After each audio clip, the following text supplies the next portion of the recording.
इस वीडियो में हम भारत के राष्ट्रवाद की चर्चा करने वाले हैं, यानी नेशनलिज्म इन इंडिया। इस वीडियो में हम ऑब्जेक्टिव के साथ साथ सब्जेक्टिव क्वेश्चंस का भी डिस्कशन करेंगे। तो शुरू करते हैं हमारा पार्ट 1। पहला क्वेश्चन, जो कि one of the most important question है, गांधी जी ने दांडी यात्रा कब की थी start? On which date did Gandhi ji start the Dandi यात्रा? तो जानते हैं गांधी जी ने दांडी यात्रा स्टार्ट की थी 12 मार्च 1930 को। अब इसके बारे में शॉर्ट नोट्स देख लेते हैं जो मैंने यहाँ पे स्लाइड में तैयार किया है। तो मैंने यहाँ पे स्टार्ट किया on 12 March 1930 Gandhi ji started Dandi march, okay, from where? Sabarmati Ashram towards a small coastal village of Dandi. Okay, he marched against the state monopoly in manufacturing and selling of salt. Gandhiji chose salt because it was used in every household, Indian households. Yet people were not allowed to make salt even for households. Then आप समझ सकते हैं कितना बड़ा समस्या था। Parallel salt marches were conducted all over the country. Okay, तो सिर्फ गांधी जी ने दांडी यात्रा स्टार्ट की थी नमक बनाने की, ऐसा नहीं था, और भी बहुत सारे पैरेलल्स मार्च स्टार्ट किए गए थे। Gandhi ji after reaching Dandi broke the salt laws by manufacturing salt. इन्होंने सॉल्ट बनाया और सॉल्ट लॉ को ब्रेक कर दिया। और इसके बाद शुरू हो गया सिविल डिसओबीडियंस मूवमेंट। तो ये भी क्वेश्चन इंपॉर्टेंट हो जाता है कि दांडी यात्रा के बाद किस मूवमेंट की शुरुआत हुई? तो वो था सिविल डिसओबीडियंस मूवमेंट। अब मैंने यहाँ पे हिंदी में भी लिख दिया ताकि आप हिंदी में भी समझ सकते हैं। तो 12 मार्च 1930 को गांधी जी ने साबरमती आश्रम से दांडी के छोटे से तटीय गांव की ओर दांडी यात्रा शुरू किया, दांडी मार्च यानी कि यात्रा शुरू किया। नमक निर्माण और बिक्री में राज्य का जो एकाधिकार था कि राज्य ही नमक बना सकता है, उसको उन्होंने खिलाफ मार्च किया और उन्होंने नमक बनाया और नमक कानून का उल्लंघन किया। और इसके बाद सविनय अवज्ञा आंदोलन की शुरुआत हुई। तो बढ़ते हैं नेक्स्ट इंपॉर्टेंट क्वेश्चन की तरफ। दूसरा इंपॉर्टेंट क्वेश्चन है, गांधी जी ने असहयोग आंदोलन की शुरुआत कब की थी? ठीक है, असहयोग आंदोलन, look at here, when did Gandhi ji start non cooperation movement? Okay, non cooperation movement की शुरुआत कब की थी? तो गांधी जी ने नॉन कोऑपरेशन मूवमेंट की शुरुआत 1 अगस्त 1920 को की थी। कब की थी? 1 अगस्त 1920 को की थी। तो मैंने यहाँ पे शॉर्ट नोट्स भी लिख दिया है नॉन कोऑपरेशन मूवमेंट के बारे में। तो नॉन कोऑपरेशन मूवमेंट एक मास मूवमेंट था which was launched by Gandhi ji in 1920. It was a careful here, peaceful and non-violent protest against British government in India. Programme देखिए क्या क्या था। Indians were asked to relinquish, Indians को कहा गया कि आप रिलिंक्विश कर दीजिए, छोड़ दीजिए टाइटल्स जो कि अंग्रेज दिए हैं, और रिजाइन कीजिए नॉमिनेटेड सीट्स, ठीक है, लोकल बॉडीज, ठीक है, प्रोटेस्ट को मार्क करते हुए। फिर उन्होंने लोगों से जो गवर्नमेंट जॉब है ना उससे रिजाइन करने को कहा। People were asked to withdraw children from government controlled और एडेड स्कूल, यानी गवर्नमेंट स्कूलों से कॉलेजों से पेरेंट्स को आग्रह किया गया कि अपने बच्चों को विथड्रॉ कर लीजिए, नाम हटा लीजिए वहां से। People had to boycott foreign goods, तो लोगों को कहा गया कि आप फॉरेन गुड्स का बॉयकॉट कीजिए, यानी बहिष्कार कीजिए, और सिर्फ कैसे कौन सा चीज यूज कीजिए? इंडियन मेड गुड्स को ही यूज करें। जिस तरह से भी चाइना अगेंस्ट चाइना सेंटिमेंट जो चल रहा है वैसे ही कुछ था। फिर उन्होंने, अच्छा, इसका एम क्या था? नॉन कोऑपरेशन मूवमेंट का एम क्या था? तो उनका एम था स्वराज का डिमांड। ओके, क्या चीज का डिमांड था? स्वराज। स्वराज का मतलब होता है सेल्फ गवर्नमेंट। ओके, मैंने इसी बात को हिंदी में लिख दिया कि असहयोग आंदोलन एक जन आंदोलन था जो गांधी जी द्वारा 1920 में शुरू किया गया। या भारत सरकार के खिलाफ नहीं, ब्रिटिश सरकार के खिलाफ भारत के द्वारा एक शांतिपूर्ण और अहिंसक विरोध था, ठीक है। और इस आंदोलन के विरोध में भारतीयों ने अपनी उपाधियां त्यागने को कहा गया। मनोनीत सीटों में जो स्थानीय निकाय थे उसमें, जिसमें कि वहां के लोगों को अधिकार दिया गया था, यहाँ के लोगों को, उसमें से इस्तीफा देने को कहा गया। लोगों ने अपनी सरकारी नौकरी से इस्तीफा देने को कहा गया लोगों को कि आप सरकारी नौकरी को त्याग कर दीजिए। लोगों ने अपने बच्चों को सरकारी सहायता प्राप्त स्कूलों कॉलेजों से वापस लाने को कहा गया। लोगों ने लाया भी, बहुत सारे लोगों ने इसका सम्मान भी किया, बात को माना भी।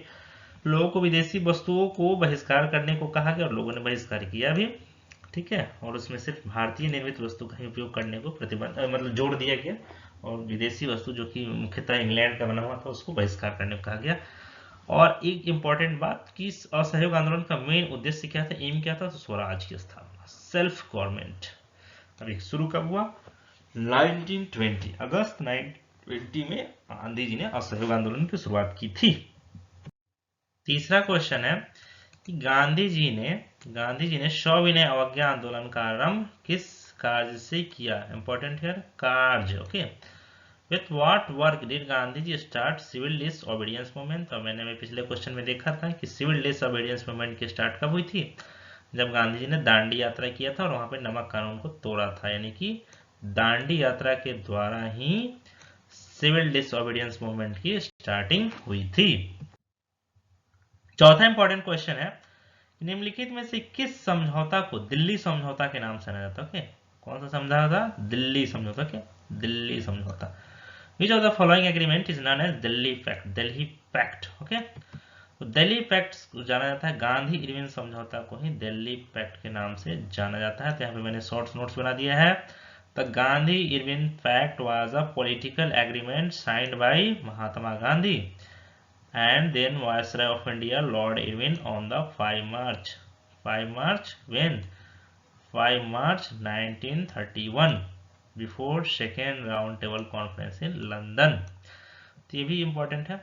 अब जानते हैं इसके बारे में कुछ क्या क्या कंडीशन था इस गांधी इरविन पैक्ट का, इसमें क्या क्या प्रपोज रखे गए थे, क्या कंडीशन को प्रपोज किया गया था। पहला, stopping of the civil disobedience movement by Indian National Congress. तो इंडियन नेशनल कांग्रेस जो है सिविल डिसोबीडियंस मूवमेंट बंद कर देंगे, ये पहला था प्रपोज्ड कंडीशन।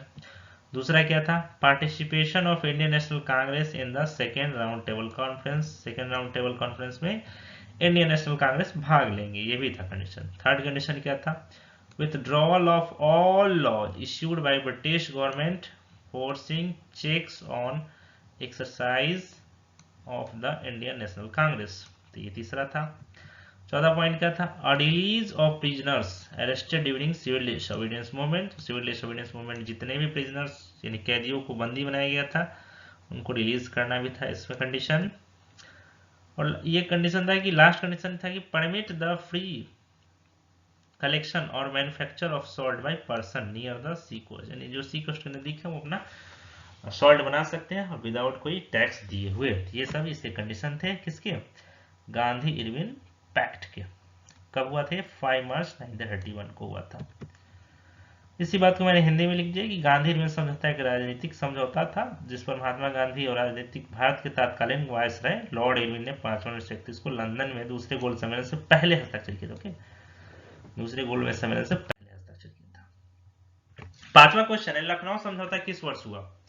तो लखनऊ समझौता जो हुआ था वो हुआ था 1916 में। कब हुआ था, 1916 में। यहाँ पे मैंने इसके रिलेटेड भी शॉर्ट नोट्स मैंने यहाँ पे लिख दिया। The Lucknow pact was an agreement between Indian National Congress and Muslim League at a joint session of both parties held in December 1916। Okay, the Lucknow pact of 1916 is signed between Bal Gangadhar Tilak and Mohammad Ali Jinnah. Important point है, look at here, Bal Gangadhar Tilak and Mohammad Ali Jinnah, both are signed when 1916। next erase कर देता हूं। Third point क्या है, as a result of this agreement the Muslim League leaders agreed to join the Congress movement। यानी कि इस agreement के बाद जो मुस्लिम लीग जो कि कांग्रेस से जुड़े और उसके आंदोलन में भी पार्टिसिपेट करना स्टार्ट कर दिए। Lucknow pact was seen as beacon hope of Hindu Muslim, ये एक लौता होप था कि हिंदू मुस्लिम यूनाइट होंगे। Some common demands presented by both parties to the British are following, कुछ डिमांड जो कि दोनों पार्टी हिंदू मुस्लिम एक हो गए, कांग्रेस और मोहम्मद अली जिन्ना की पार्टी मुस्लिम लीग, तो दोनों ने कुछ डिमांड रखा ब्रिटिशर से। देखिए क्या डिमांड रखा उन्होंने, the number of elected seat on the council should be increase. Okay, जो इलेक्टेड सीट काउंसिल में जो इलेक्टेड सीट की जो संख्या वो बढ़नी चाहिए। नेक्स्ट डिमांड उन्होंने रखा कि minorities in the provinces should be protected, minorities की रक्षा की जानी चाहिए। तीसरा उन्होंने डिमांड रखा कि all provinces should be granted autonomy, जितने भी प्रोविंसेस हैं उनको ऑटोनॉमी मिलनी चाहिए।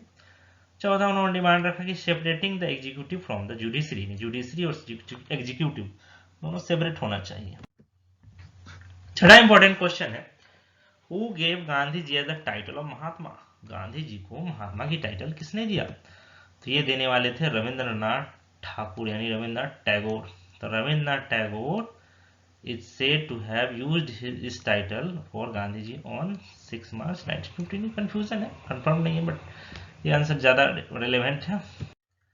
सातवां इंपॉर्टेंट क्वेश्चन है, सांप्रदायिक निर्णय की घोषणा, सांप्रदायिक निर्णय की घोषणा किसने की? हु अनाउंस्ड कम्युनल अवार्ड, थी घोषणा करने वाले थे रैम से मैकडोनाल्ड। तो मैंने यहाँ पे कम्युनल अवार्ड पे एक शॉर्ट नोट्स भी लिख दिया, देख लेते हैं उसको।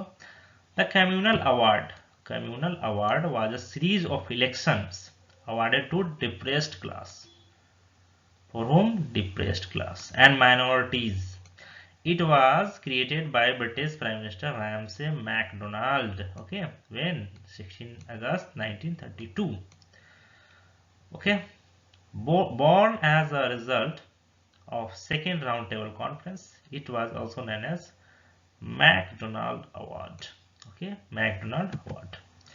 इसी को मैंने हिंदी में लिख दिया कि सांप्रदायिक पुरस्कार दलित वर्गों, किस वर्गों के लिए? दलित वर्गों और अल्पसंख्यकों को दिए जाने वाले चुनावों की एक श्रृंखला थी। ओके, चुनावों की श्रृंखला थी, किसको दिया गया था? दलित वर्गों और अल्पसंख्यकों को। कब हुआ था यह? 16 अगस्त 1932 में हुआ था। और ये किसने किया था ये काम? तो ब्रिटिश के प्रधानमंत्री रैमसे मैकडोनाल्ड के द्वारा किया गया था। दूसरे गोल्डन सम्मेलन के परिणाम स्वरूप ये स्थिति स्टार्ट हुआ था। आठवां इंपॉर्टेंट क्वेश्चन है कि रॉलेट एक्ट क्यों पारित किया गया था? क्यों? वाई? तो रॉलेट एक्ट पारित किया गया था किस लिए? तो क्रांतिकारी गतिविधियों पर अंकुश लगाने के लिए। Rowlatt act was passed by imperial legislative council in Delhi on 18 मार्च 1919। कब पास किया था? 18 मार्च 1919 को। It is also known as anarchical and revolutionary crimes act of 1919। तो ये इसका दूसरा नाम था। इसको ब्लैक एक्ट भी कहा जाता है। Rowlatt act is also called as black act. By this act indefinitely extending the emergency measure for preventive indefinite detention, मतलब किसी को बंदी बना के रखा जा सकता है इंडेफिनिट समय तक। ठीक है, incarnation without trial is enacted, और उसको सजा भी दी जा सकती थी बिना कोई केस के। ये था इस ब्लैक एक्ट। नवा इंपॉर्टेंट क्वेश्चन है, साइमन कमीशन भारत में किस वर्ष आया? Simon commission, in which year Simon commission come into India. तो साइमन कमीशन जो इंडिया में आया था 1928 में। जान लेते हैं इसके बारे में, नोट्स, शॉर्ट नोट्स देख लेते हैं। Simon Commission was a group of 7 MPs from Britain. Okay, from where? Britain. How many MPs? 7 MPs who were sent India in 1928. When he came into India? 1928. For what purpose? Then purpose was for study constitutional reform. To study constitutional reform, Simon Commission came into India and make recommendation to the government, और government को recommendation करने के लिए आया था। The commission was originally named the Indian Stationery Commission. It came to be known as Simon Commission after chairman Sir John Simon, क्योंकि इसके chairman sir John Simon थे, इसकी वजह से इसका नाम साइमन कमीशन पड़ा। हिंदी में देख लेते हैं कि साइमन कमीशन 7 सांसदों का एक समूह था। 1928 में संवैधानिक सुधारों का अध्ययन करने और सरकार को सिफारिश देने के लिए भारत भेजा गया था। आयोग को मूल रूप से भारतीय सांविधिक आयोग का नाम दिया गया है। इसके अध्यक्ष कौन थे? सर जॉन साइमन थे। 10वां इंपॉर्टेंट क्वेश्चन है कि 3 कठिया प्रणाली लागू हुआ था। किस पर लागू हुआ था? 3 कठिया। इंपॉर्टेंट क्वेश्चन है, 3 कठिया। 3 कठिया प्रणाली जो लागू हुआ था किसानों पर लागू हुआ था। तो 3 कठिया था कि इसके बारे में जान लेते हैं। 3 kathia was a system under which native peasants of Champaran were forced to cultivate 3 kathas indigo out of every 20 kathas. Bihar में जो बिघा जो है ना वो पॉपुलर है, और एक बिघा में 20 कट्ठा होता है। 20 कट्ठा में 3 कट्ठा जो है इंडिगो की खेती करना था, इसी को कहा गया 3 कठिया। तो 3 कट्ठा प्रणाली वह प्रणाली जैसे चंपारण बिहार के मूल किसानों को प्रत्येक 20 कट्ठा भूमि में 3 कट्ठा पर नील की खेती करने को कहा जाता था, मजबूर किया जाता था। ओके, 1 बीघा बिहार में एक लोकप्रिय भूमि की माप है और 1 एकड़ से थोड़ा कम होता है। ओके,